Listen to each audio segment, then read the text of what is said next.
கேட்டுச்சு. அந்த அம்மா பெரிய அதிகாரியெல்லாம் வந்துட்டாங்க, அரசர்கள் எல்லாம் அமருன்னு சொல்லிச்சு. அந்த அம்மா என்னஞ்சது, மேடையில் ஏறிச்சு. ஏறி உட்கார்ந்த உடனே அப்படியே ஒரு சிரிப்பு, சிரிக்கி. கிருஷ்ணருக்கு மனசு தாங்க முடியாத கோபம். இந்த இடத்துல ஒன்றும் சொல்லவும் முடியாது.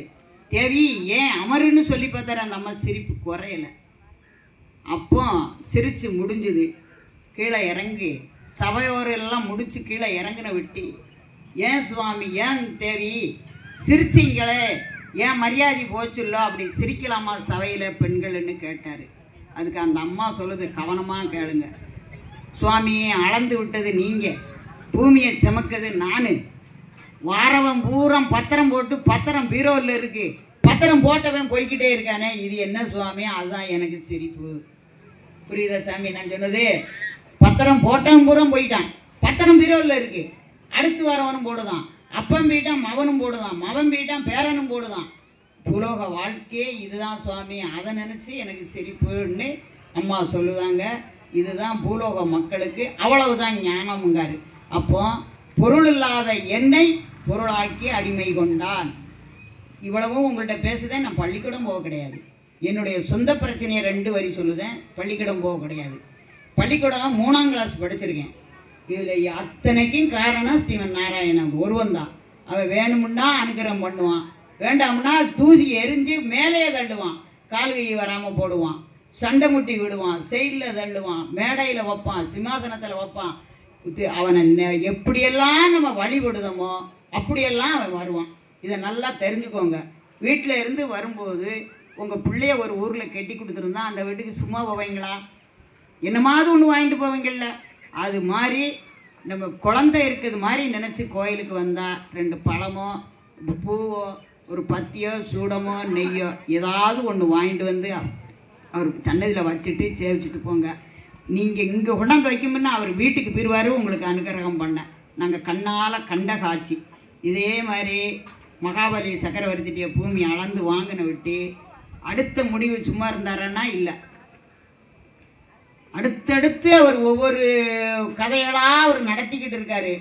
அந்த ராமாயணத்தை பற்றி பிறப்புல இருந்து சொன்னால் எங்களுக்கு 40 நாள் டயம் வேணும் கதை முடிய. நான் சுருக்கமாக கதம்பமாக உங்களுக்கு புரியும்படியாக இருக்க நேரத்துக்கு உங்களுக்கு புரியும்படியாக அடியம் பேசுகிறேன்.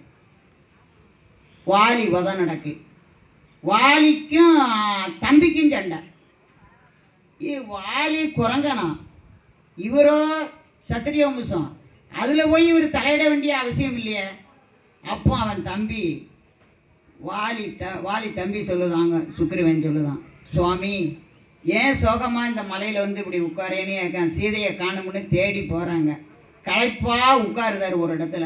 அந்த இடத்துல வந்து சுக்கிரவன் சொல்லுதான், சாமி என்ன வருத்தமாக இருக்கிய, நான் உங்கள் கதை, நீங்கள் என் கதை தான். நானும் மனைவியை பறி கொடுத்துட்ருக்கேன், நீங்களும் மனைவியை பறி கொடுத்துட்டிய. ராவணன் திருடி தூக்கிட்டு போயிட்டான் மனைவியை, இலங்கைக்கு போகிறதுக்கு வழி தெரியாமல் வந்து இதில் உட்கார்ந்தவனு சொல்லுதாரு. என் கதையும் அதே கதை தான். என் மனைவியை எங்கள் அண்ணன் கொண்டு போய் வச்சுக்கிட்டு விட மாட்டாங்க, அரசையும் அண்ணன் தான் ஆளு தான், அதனால அவன் என்னை கொன்றுவான்னு ஒரு குகைக்குள்ளே ஒளிஞ்சிருக்கோம்னு சொன்ன உடனே, சரி வா உங்கள் அண்ணனை கொன்று உனக்கு அரசு பட்டம் சூட்டி தாராமுங்காரு ராமன். சரின்னாச்சு. அங்கே போனாங்க. உங்கள் அண்ணனை வம்புக்கு கூப்பிடுங்காரு. அண்ணன் வீட்டில் இருக்கான், அவனை எதுக்க உலகத்தில் யாராலையும் முடியாது.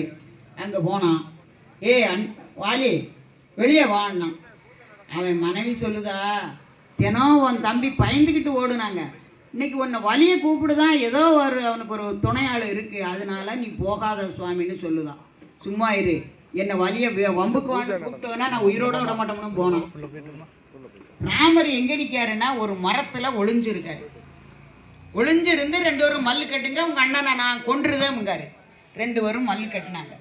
மல்லு கட்டும்போது அண்ணன் யாரு தம்பி யாருங்கிறது அடையாளம் தெரியல. அடையாளம் தெரியாமல் இருக்கும்போது